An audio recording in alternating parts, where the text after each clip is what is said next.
Hi, welcome. This is Dr. John DeMartini. This is one of the most amazing and inspiring shows that you can listen into. If you want to be on the edge of your seats, if you want to open up your heart, if you want to expand your mind, and you want to meet incredible people, stay tuned because you're just about to experience a transformative radio show that will change your life. And you're listening to the Dr. Pat Show that's coming up right next. Welcome to the Dr. Pat Show. Talk radio to thrive by. Powerful, inspiring, and coming to you live, bringing you stories of people like you and me, busting through and living life full out. Get ready to dare to wonder what your life would be like if you knew you could not fail.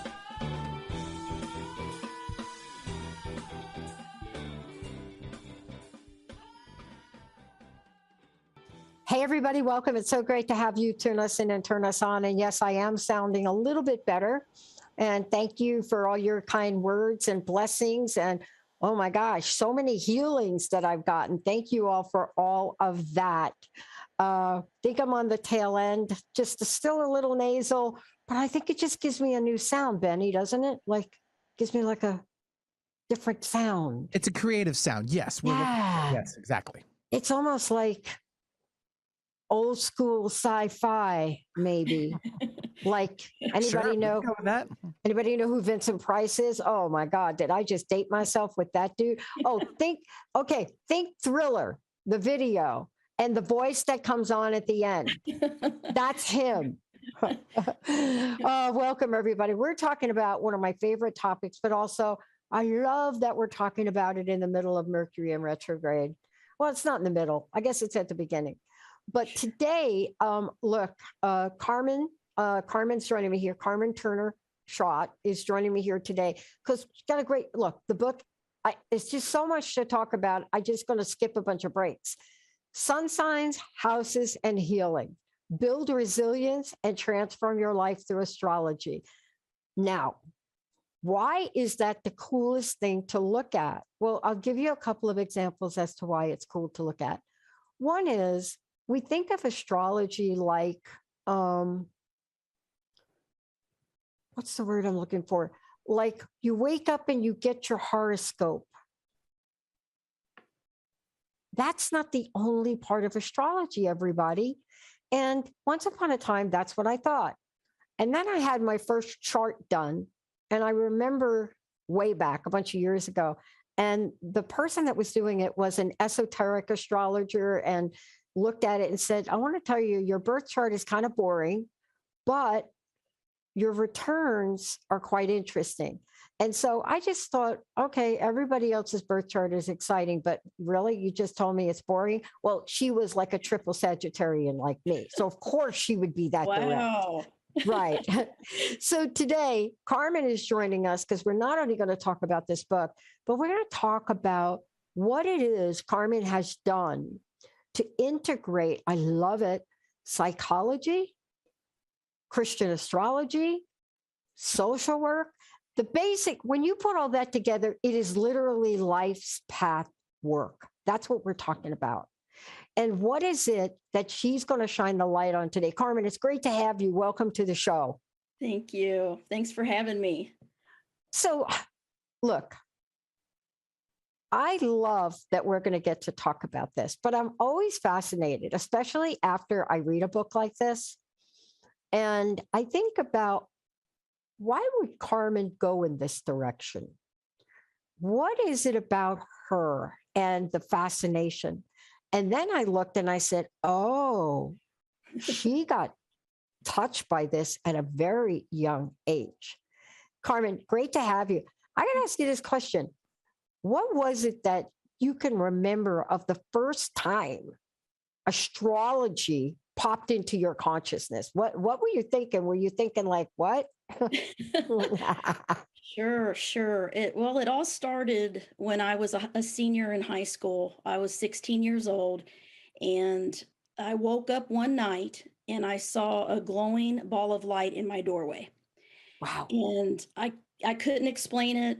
At the time, I was a little bit afraid because it was the unknown, and I couldn't scream. I couldn't move. I just watched this thing, and it was about the size of a softball, like glowing white, yellow, and it would just float in my doorway. And I remember the only thing I had control of was my mind.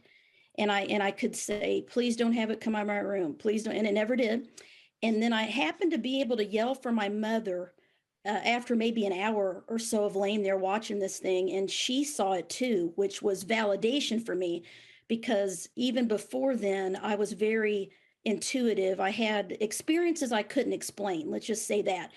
But after that going ball light experience, that changed me. And for the first time, I went into a little bookstore in St. Louis called Mystic Valley. And I started looking for my sun sign, Virgo. And I found a little book about Virgo, which is my sign. And I bought my first astrology book and I was hooked. Everything I read, it validated my experiences and in a practical way. And I thought, wow, how is this working? How is this so accurate? And then I spent my life studying it, teaching it to myself, and started doing consultations when I was 19. Now I'm Wow. 46. I've been doing this a long time. I always wanted to be a psychologist or a social worker and a teacher. And so I went and majored in psychology, and I would do charts for fun for people, and incorporate it in college. And then I became a licensed social worker. And I live astrology. It's like a part of when people get to know me, they know that I talk about it. I bring it into life in a practical way, Yeah. and to make it understandable to anyone, that anyone can learn the basics, and they don't need to shy away from it. It is a technical thing to learn, but you can learn the basic psychological astrology, which is my love, my passion. And I like to teach it to everyone. Yeah. And one of the things that I love about it is that you're kind of like me in a sense, is that we have this other training, or what is the better word for it? Training, education, I don't know, whatever you want to call it, Sure. in some of the social sciences. And so when you have this background in social sciences, psychology, sociology, whatever they are, and then you take the technical and the brilliance, of looking at astrology from a very scientific, right, really Yeah. cool place. Almost this. I had one of my friends said to me, there's always the sacred geometry in astrology, right? And archetypes. And so when you start to look at things like that, and then you watch some of the psychologists like Jung and others that have come along, you could see how this is something that has been so intertwined. What are your thoughts on that? Yes, definitely. I love, Carl Jung's work, and the archetypes really are associated with the 12 signs of the zodiac, the 12 archetypes that he talked about in his work. And then even, religion and in the Bible, I've studied a lot about astrology and different religions. And, the 12 sons of Jacob are represented the 12 signs and personalities of the zodiac.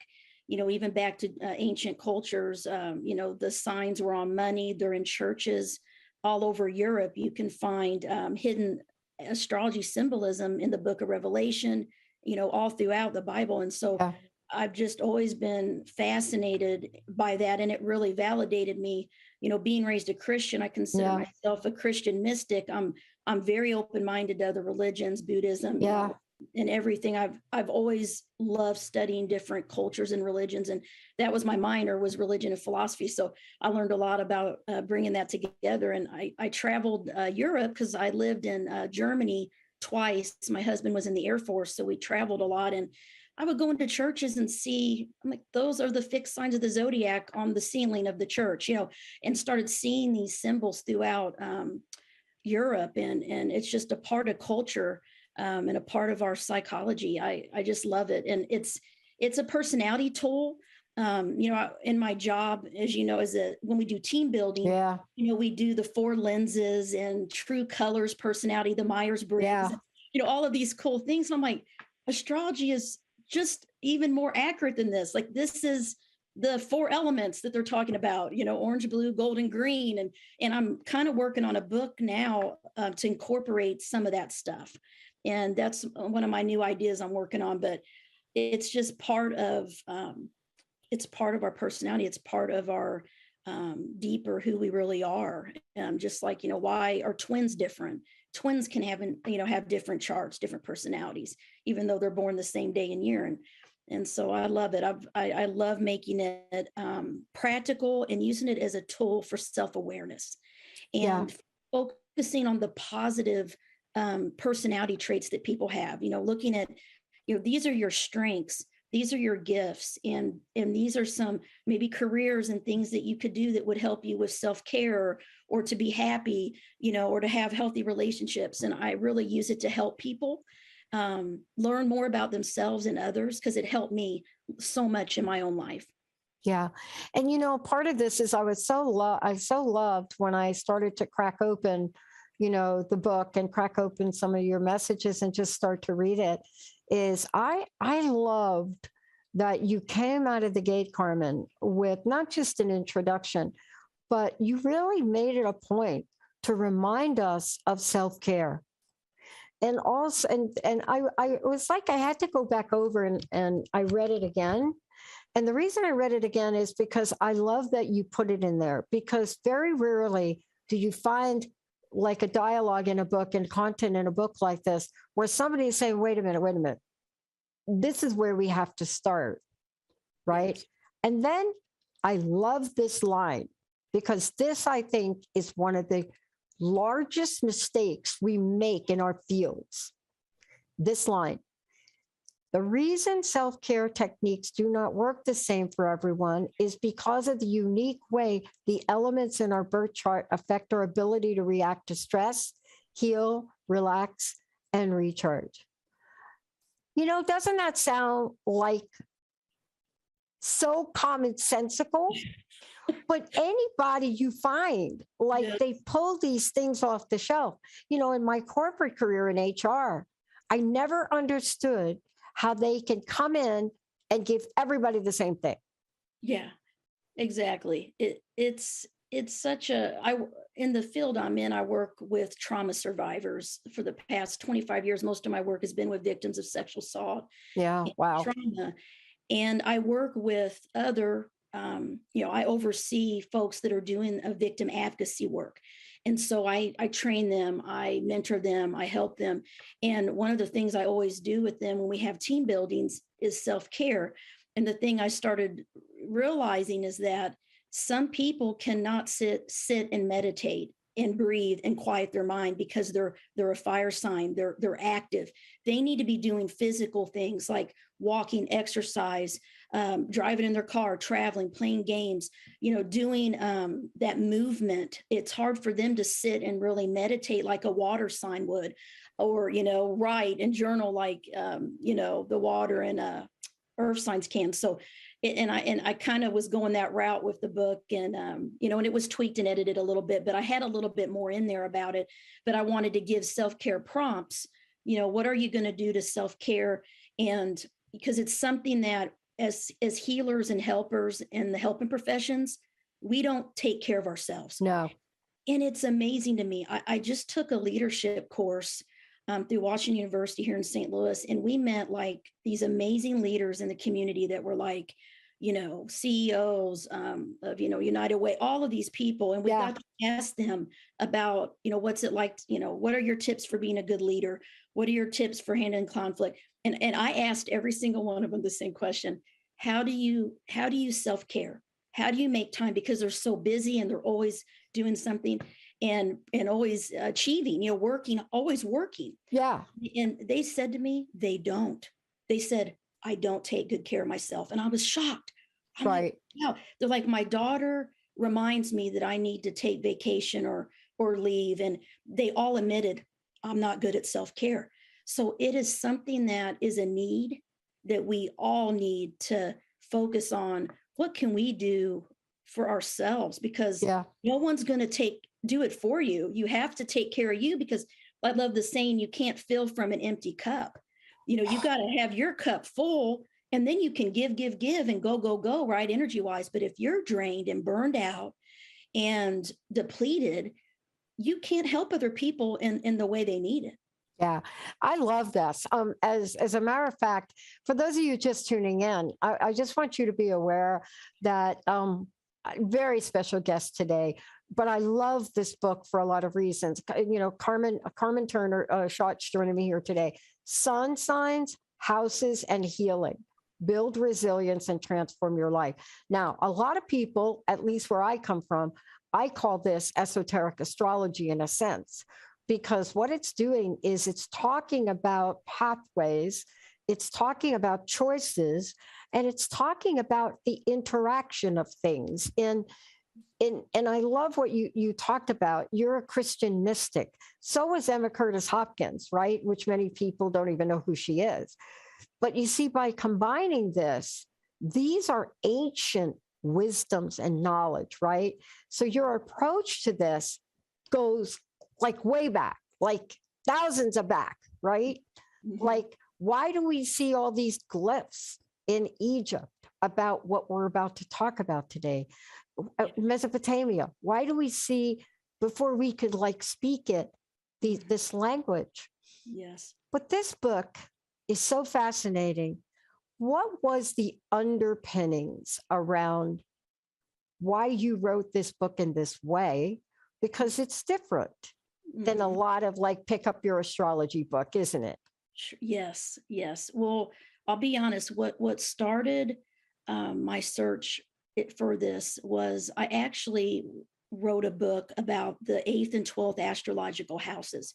That is where a lot of my research was about the 8th house, which is the house of death, rebirth, transformation, healing, growth, very karmic house. A lot of learning comes when you have planets in that house. And I have a lot of planets in the 8th house and the 12th house. So that was my passion, learning more about 12th house people, 8th house people. And a lot of my Facebook groups, I have our astrology groups about the 12th house, 8th house. And my clients, a lot of people that find me are seeking me out because that's what a lot of my videos and education has been about, was overcoming and mastering those two houses, because it's a lot of life lessons, a lot of loss, grief, but also spiritual gifts, psychic abilities, ability to heal others and yourself. And people don't always understand why they're the way they are. And when I do their chart, a lot of people have 12th and 8th house planets that are interested in these things, right? In astrology, in healing, in metaphysics and religion. And so I wrote a book about how people with 12th and 8th house planets can heal. And my first actual submission to the publisher was a book about the 8th and 12th houses. And they kind of came back and said, it's kind of too narrow, for a publishing company to really go. So I self-published the 8th house book myself. It's called The Mysteries of the 8th Astrological House, Phoenix Rising, the Phoenix, the resurrection. And that book has sold well, but it's self-published. I just put it out there myself. And that's how people got to know me. And then, of course, I have a 12th house book called The Mysteries of the 12th House Fallen Angels that I just published with John Hunt, and it's coming out in this August. And I've always had articles and everything about it, but that is where my research has been. Yeah. I have seen, it's amazing. It's amazing. I didn't know much about that. And then I was reading through your book as well. But one of the things I was fascinated about was, and by the way, that was the only person I worked with that ever said my birth chart was boring. I want to see it. Let's see it. I'll share my screen during the break. How does that sound? I'll probably drive Jacob crazy in that. But when I think about what you're talking about, we're going to get into this because your book is also about healing and resilience. Yes. Now, you can learn a lot about astrology, but where are you when it comes to your ability to not just heal like from a cold, but I mean wounded healing, traumatic healing. Yes. And people are thinking, well, that hasn't happened to me. Anybody that has just gone through COVID, yes, there's some healing that needs to go on for that. It was traumatic. It was traumatic. And we don't even want to talk about it. I have some friends right now that are just, they don't even know what to make of it. Yeah. But we're going to talk about, this approach to looking at sun signs. What does it mean to look at a sun sign and healing? And what happens to that sun sign when you look at it in your birth chart? Because Carmen, you do a beautiful job in saying, this is astrology in your birth chart. So you come right in at the gate. Tell us how the birth chart works relative to why people then want to get something like a solar return, which is, I guess it's a look ahead. Yeah. Can you help us understand that? Sure. So there's many different types of charts. So your birth chart, natal chart is your main personality. It's your energy. You know, it's really all about energy, and it shows your emotional nature, your main personality, your career, how you are in relationships, how you are as a parent, how you overcome trauma, how you are with money, you know, how your health is. You know, we can see all of that in your natal chart. And once you have that done, then what we do is we expand out and we look at your solar return chart, which is your birthday chart. So it's like your 1 year chart. And we can see, okay, this next year, these are the energies coming your way. These are some ways you may feel. You may experience some things with your career, depending on what planets are in those houses, right, of the solar return chart. You can really get kind of a snapshot of what is this year going to look like for me, right? And then we also I always want to look at someone's transit chart, which that shows me what is happening in each area of your life, which are the 12 houses. And each of those 12 houses rules certain things: career, health, relationships, marriage, spirituality, money, home and family, right? So we look and see what major transits are happening in your birth chart. And it's kind of like your birth chart's in the center, and then there's a wheel on the outside of it that it's all images, pictures. And you can see, okay, someone has Pluto getting ready to go into their 4th house. That is a big thing, because that means it's a planet of change, transformation, death and rebirth, and growth and healing. So whenever I've had Pluto transit my 4th house, I've been through that. I lost my grandmother. She passed away during that time. Wow. And there's certain major life things that you can predict. Moving, you know, I always see people tend to move. I moved twice during that transit of Pluto through my 4th house, because it lasts many years.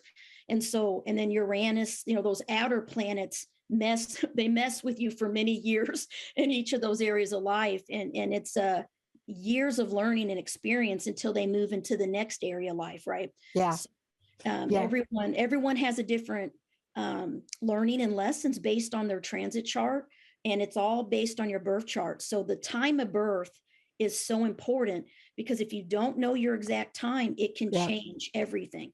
It changes what houses the planets are in. You know, and when I have so many people come to me and ask me, Carmen, I don't know my time. Can you figure out my chart? And what I've been able to do is, if I can see someone in person and meet them, or see a picture or photo of them, the physical appearance and how someone acts when you first meet them, your first instinct and perception about someone, you know, that's typically the rising sign. And it can fool you, because the rising sign they may not have the sun sign and moon in the rising, and how you see them is not how they really are. They're very different. But if their rising is the same as their sun sign, what you see is what you get. That person is very similar to how you first meet them and judge them to be. So it's really cool. And I can narrow down by their facial looks, asking them some questions, you know, about how people perceive them, how they feel in an environment, how they relate to stress. And I've been able to get a pretty accurate chart for people based on that 2-hour window of trying to get that right rising sign to get an accurate chart for someone that doesn't know their time. But the time is so important. And oh my God, it is. And, you know, you're absolutely right about the time, because I remember getting a chart done where whoever did the chart had my time off. Oh, yes. Yes. And then also on the return chart, didn't account for the fact that I was now in Seattle. But even the difference between 2:50 p.m. and 11:50 p.m. made a difference, We're going to take a short break, Benny, everybody out there. When we come back, do you have questions about your chart? Do you have questions about astrology for Carmen? If you do, give us a call, 1-800-930-2819. Make sure you give Benny your birth date and where you were born. Just give Benny some information on that.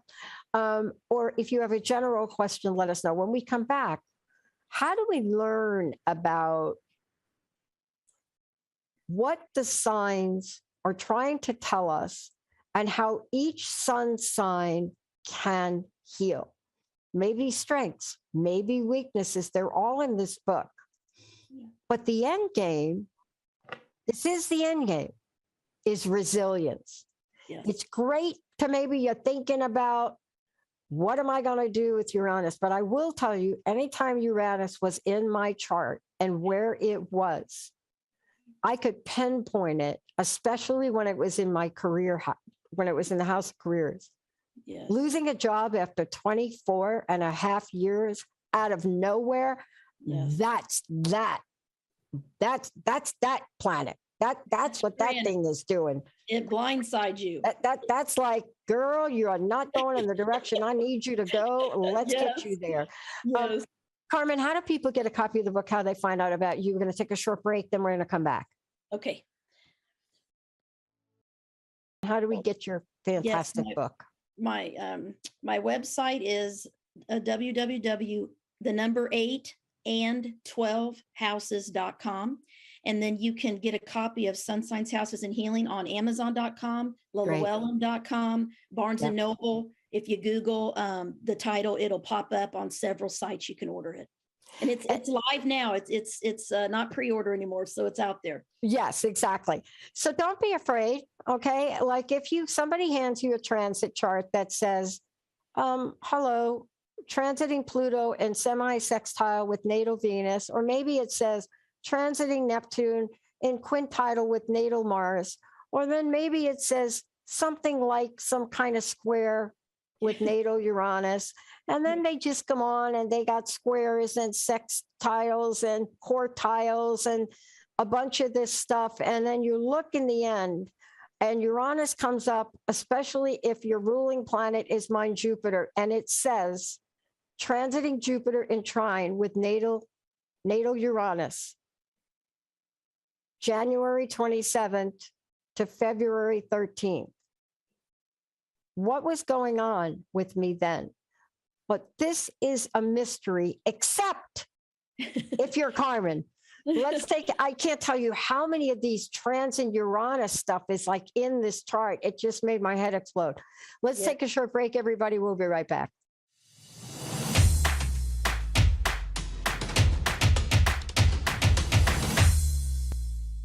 Hey, everybody, welcome back. And actually, if you were listening, oh my God, if you were listening to the KKNW stream, you got a glimpse of my birth chart. I have to spend more time with Carmen just to talk with her a little bit more, especially about my solar return. Because while I love and am fascinated by all of this, I am a student. And what I mean by being a student, I am somebody that learns every day. Every day. Now, Carmen, before we go to Renee, I think we've got some information we're waiting to hear from Renee. Again, tell us how we find out about you. How do we schedule time with you? How do we get a copy of the book? And then we're going to bring on Renee. Sure. So if you want to contact me, you can contact me through my website. It's www.8and12houses.com. You can find my book on Llewellyn's website, Amazon.com, Barnes and Noble, Books A Million, and it's called Sun Signs, Houses, and Healing. Build resilience and transform your life through astrology. You can also email. I'm also on Facebook under Carmen Turner-Schott, author. And also I have a Facebook page called Deep Soul Divers Astrology, and you can find me through there. I love that group. I love that group. I actually love them all. And I have to say that, I love your book because you're writing the book. You and I are both high school seniors at age 16 people. Yes. So we hit our senior year at 16, right? I Yeah. didn't know I'd be homeless by the time I was 17. But Wow. but something about that youngness of high school senior, I finished high school and I thought, am I supposed to go back to school now? And then no, the answer was no. Um, but we've got a lot to talk about, and we're going to talk about it through Renee, through you. And that's how you get to meet Carmen in the book. Carmen, why don't we bring on Renee? Sure. Hi, Renee. Hi, Dr. Platt. Hi, Carmen. Hi, how are you? Hey, how can we help you? Happy Friday. Well, I've been going through a Pluto transit, I think, on my ascendant, and I'm just wondering Ooh, what okay. that means. Oh, Yes. what does that mean? That is powerful. Pluto on the ascendant, you will have probably a complete change in your emotional nature, your identity, your physical appearance, your relationships. Every part of who you are is going to transform and change. And it can be very intense and uncomfortable at times because whenever Pluto or any planet transits the 12th house, and that's kind of where it's sitting right there on your 12th house, getting ready to be in the first house, it sounds like it brings up all kinds of things that we have not healed. So anything from childhood, anything from the past will come up into consciousness to be reflected on and healed and then released. And so I've had many friends that have been through the Pluto 12th house transit and right on their ascendant. But the good news is you've been through the most difficult part of that transit through the 12th house. Now that it's on your first house, it's getting ready to go into your house of identity and your how you show the world. And so you are going to feel a lot better once it moves into the first house. You're going to feel happier, like an emotional weight is lifted off because it's a very heavy transit. Isn't it there now? I think because my Pluto's in Capricorn. My ascendant's in Capricorn. So isn't Pluto already in Capricorn? Well, I'm talking about the first house. So it's sitting on your ascendant. Oh, okay. Yeah. So did you go through a lot the past several years? Oh, yeah. Okay, that's what I'm saying. Too. Yeah, physically, yes. Health, appearance, your body. Sometimes there's surgeries. Sometimes there's near-death experiences. So, there's all these things that happen, and you've been through the hardest part. The good news is it's in the first house right there, getting ready to be in there, and it's going to be in there for many, many years. So you're probably going to completely change how you talk to people. You're probably going to be more assertive, more, blunt, more vocal about what you feel and what you believe about things than you maybe were before. I like that. Yes. And it's a good time to transform yourself. Like if a lot of people want to change their hair, change their hair color, they lose a lot of weight or they start working out, they get very into physical fitness when there's a Pluto first house transit. They get really into taking care of their body and their mind and being all about you. So if you've sacrificed yourself for other people, Pluto in the first house is going to make you focus on yourself. And you're meant to say, how does this benefit my life? What do I really want? And you're going to have these deep transformations about what you really want and focusing on you instead of everyone else. That's wonderful. That's really good timing. Yes. Good. It's great, isn't it, to really have that kind of understanding of things, right? Readings? I do astrology consultations. I do. And if you contact me, also my email is carmentschott@gmail.com. You can contact me there through my website. It's www.8and12houses.com. And I have a contact page there on my website. You can email me. It'll come right to my Gmail and I can write you right back. Yeah. I think it's really important because, one of the things, Renee, that I was talking with Carmen about was, I've got my charts done. I have a brief understanding, but there's actually lots of information for me to take in. And, whenever you read something like I was reading this morning, one of my transiting Saturn in sextile with native Venus. And then the punchline underneath it is the planetary energies flow together, open into new possibilities, new connections. You see, this is the kind of thing, if you take it independently, it's one item, but there's so many other things that go on with that, right? And so Carmen will be able to help more with the multi-layer aspect of things. Does that make sense? Now, I know today is the 6th. And I know when I looked at this deal for today, it was like transit Chiron and semi-square with natal Jupiter. And then I read something different. The planetary energies conflict in determining subtle tensions. Calmness is required. I had a situation this morning out of nowhere that was exactly that. And it took calmness for me to reconcile it. Yeah. But it's chilling sometimes. So Renee, I hope you connect with Carmen. Yeah, thank you. Okay, great. Thank you, Renee. You bet. For those of you out there, we are taking calls. If you'd like, 1-800-930-2819.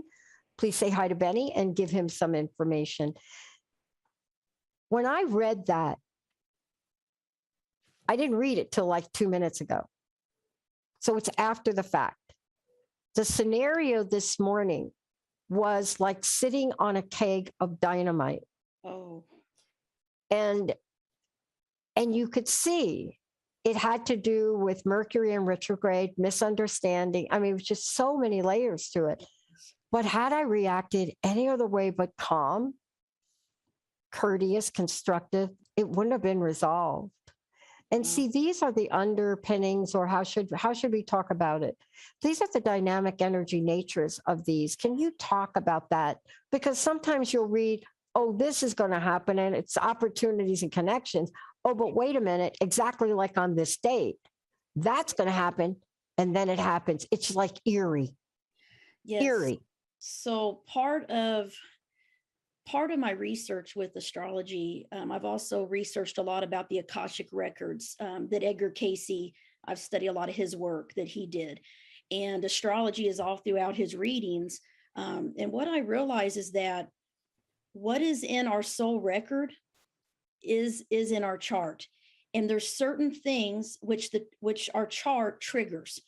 The transits trigger different lessons and things that we have to learn that are destined to happen. There's some things in our life that happen because they're meant to. And that's good things, bad things, traumatic things. Some people lose parents at a young age. Some people, why? People always ask, why is this happening to me? There's a reason for it, because it's all about your learning and growth. And your natal chart is the map of your soul. It's the blueprint of why your soul came to earth and what it's here to master. And you can't escape why you're here. You will be either forced into it, blindsided to get there, or you can start understanding your chart and your lessons and the things you need to learn and work towards that and start mastering those energies. It's all the energies. So, when we look at why we're here, we look at the North Node and the South Node, because that is your soul mission this lifetime, is where that North Node is. And what sign it's in, you're supposed to master those sign traits. What house it's in, that's where you're going to shine. And that is, and if I had to tell anyone the most important thing in their chart, it is their node. And okay. And that all of the transits and everything that happens to us is happening to force us into that North Node, to get us doing what our soul wanted to come here to do and what we made an agreement to come here to do. And it's energy. The energy in our soul record, which represents our past lifetimes, all of these energies, it mirrors your natal chart. It's amazing when I do an Akashic Records consult for people and I haven't seen their chart. Everything that I'm shown and see, the images and what I write down, when I look at their chart, it is their chart. It is one and the same. They're connected. And one of the most important things in our life that gets us into our soul mission is looking at the Saturn return. when the planet Saturn returns, it happens to everyone on Earth, even if they don't believe in astrology, it happens. And they're like, wow, that's so weird. Cause yeah, that happened to me, but I don't know astrology. I'm like, well, you were in your Saturn return because the first Saturn return happens at age 27 to 30. Before that time, we are living in the past. We are living in the traits of our South Node. We are where we're comfortable, we're where we feel safe, and we're used to being that way, right? I'm a South Node Taurus.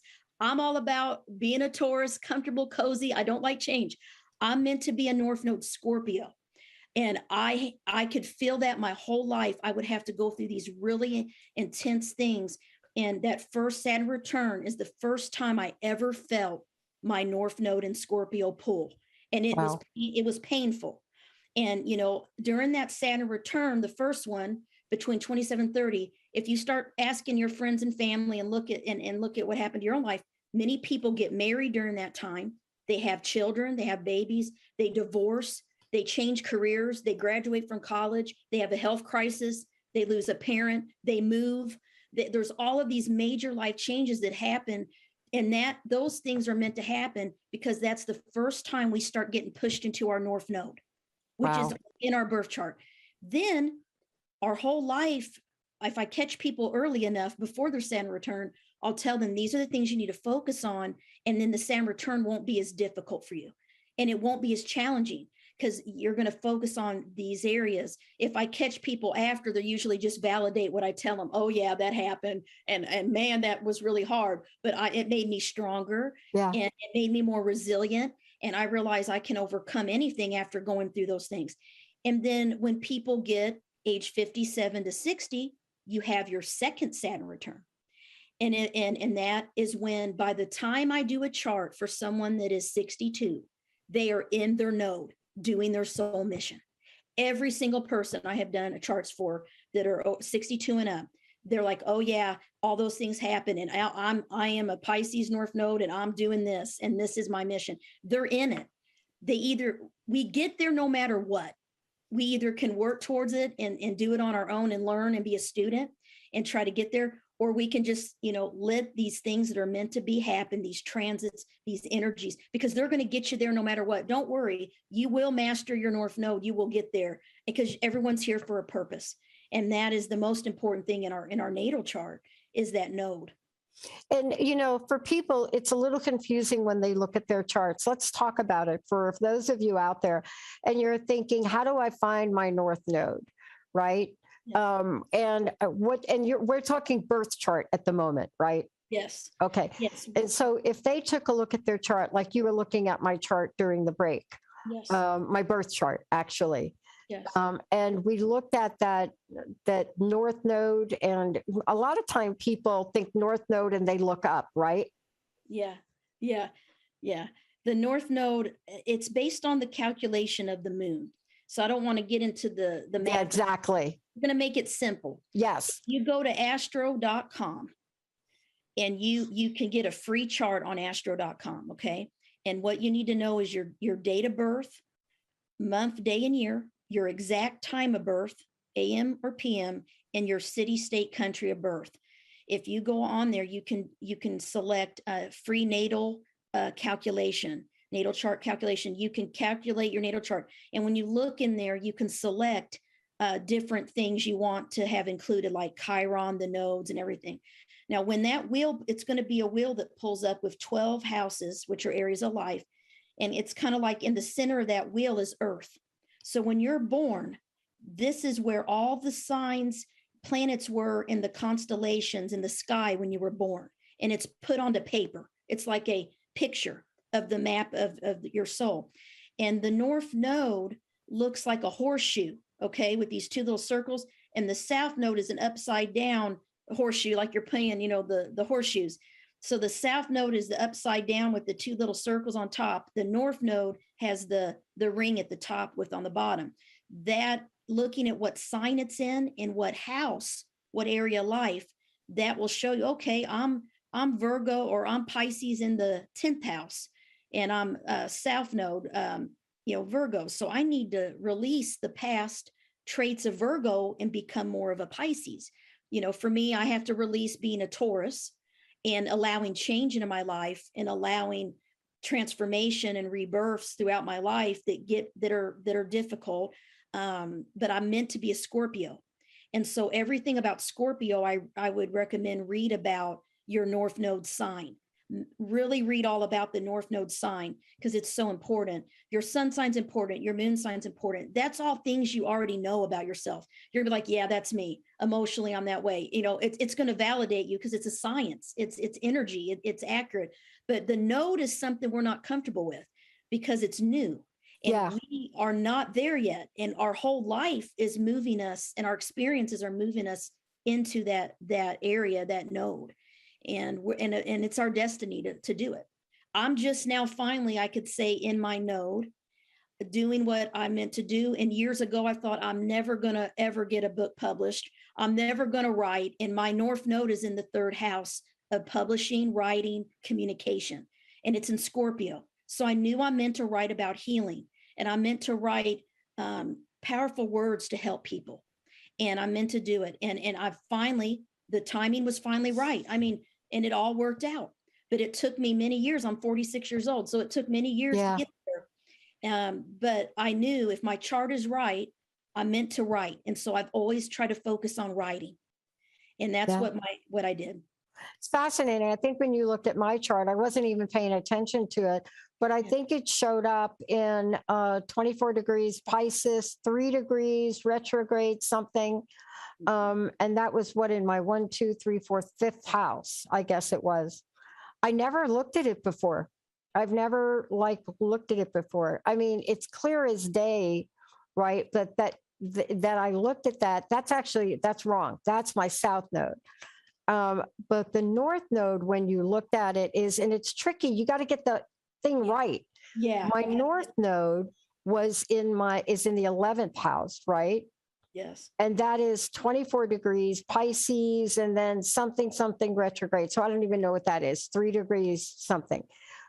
But that's fascinating that it's in that 11th house. And I never paid attention to that. Mm-hmm. But when you started to tell me what the 11th house is about and where I am today, it's intriguing, right? Yes. You are meant to reach large groups of people, and you do through what you do with the radio and your podcast. I mean, it's humanitarian causes and efforts. It's innovation. It's technology. Anything with technology, Zoom, everything. This is what you're meant to be doing. And we're launching new technology on the 4th of July. I have to look that date up though. But we are. Well, you're meant to do that. You're meant to focus on spiritual topics, talking to people about mystical, spiritual things, which is Pisces, artistic things, creative things, humanitarian efforts, which is always about helping large groups of people, reaching the masses, is the 11th house. It's the house of friendship. It's the house of groups. So working with groups of people, that is also where you're focused. Yeah. And I love the way you've done the book, because for those of you out there, when you get a copy of the book, you're going to see what Carmen does is she'll actually take us through, and she'll go, for example, Aries in the 1st house, and you'll be able to read. I'm giving you an example from the book, and you'll be able to read a bit about it, right? Which will give you a little bit of an understanding. But to truly understand the dynamic, Carmen, that you and I are talking about now, you've got to put yourself in front of somebody that can help you interpret this. That's right. Right. And that's important, because I took a minute to look at my birth chart and then my solar return. And then I put it over here because I didn't understand it. Yeah. And so I would love to be able to hear what your perspective is on it. But you did such a beautiful job about writing about this in ways that average person can understand. Thank you. That's my goal. That's what the 3rd house is all about. Is I have a lot of astrology friends, and when they write, it's so technical. Yeah. Anyone would put the book down because it's too hard unless you're an astrologer, and you really, it's not, people are going to have a hard time, especially if they don't fully believe in it. Right. So my goal is the 3rd house is all about basic education, basic knowledge. making knowledge, high level knowledge, understandable on a very basic level. See, I have the South Node in the 9th house in Taurus. I've already studied and spent my life studying all these things and learning these things, but I'm meant now to teach everyone about these things I love on a basic, practical level.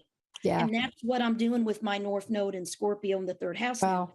I'm writing to make it where it's fun and practical. I love it. Sense. It makes sense, you know. It does. And what I love is about the way you've laid this out. Carmen, I got to thank you for coming here today. There's so much that you've really laid out here for people to understand. Again, how do we get a copy of the book? How do they schedule time with you? Please give out some information. And thank you for joining us here today. Sure. Sun Signs Houses and Healing, you can get on Amazon.com, Llewellyn.com, Barnes & Noble, Books A Million. If you Google Sun Signs Houses and Healing, or you Google Carmen Turner-Schott, my books will come up on Amazon. You can also find my website, which is www.8and12houses.com. And I'm on Facebook under Carmen Turner-Schott, author, and Deep Soul Divers Astrology. I have a Facebook page on Facebook as well. I love it. What's your personal message? What do you want to leave us with today? Yes. I want everyone to know that you can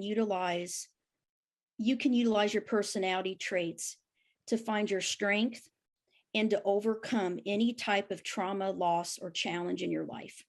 There's always a positive inner strength that you have, no matter how hard of an experience you go through, that you can survive and you can become resilient, which resilient means the ability to overcome hardship, the ability that, you know, something can bend, but it doesn't break. And that's the human spirit to me, is that the human spirit cannot be broken. It can be bent. It can be challenged. We can feel depressed. We can have times where we don't know how we're going to move forward, but knowing your basic sun sign traits and strengths, you can utilize those to overcome anything.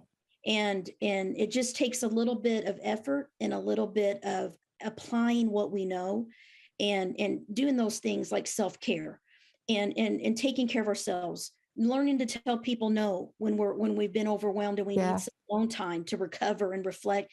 You don't have, a lot of people that are in the spiritual fields, in the helping professions, they're givers, they're caretakers, and they give, but they're not good at taking care of their own self and their own life. And no one's going to take care of you if you don't. So that's the message. I love it. Carmen, thank you so much. I mean, you had me when I looked at your first sentence in the planets in the 8th house, and you had me at this. When there are planets here, there is usually an experience of losing a loved one, my mom at age 6, at a young age, such as a friend. And these houses force a deep awareness of the fragility of life. You had me right there. Carmen, thank you so much for everything.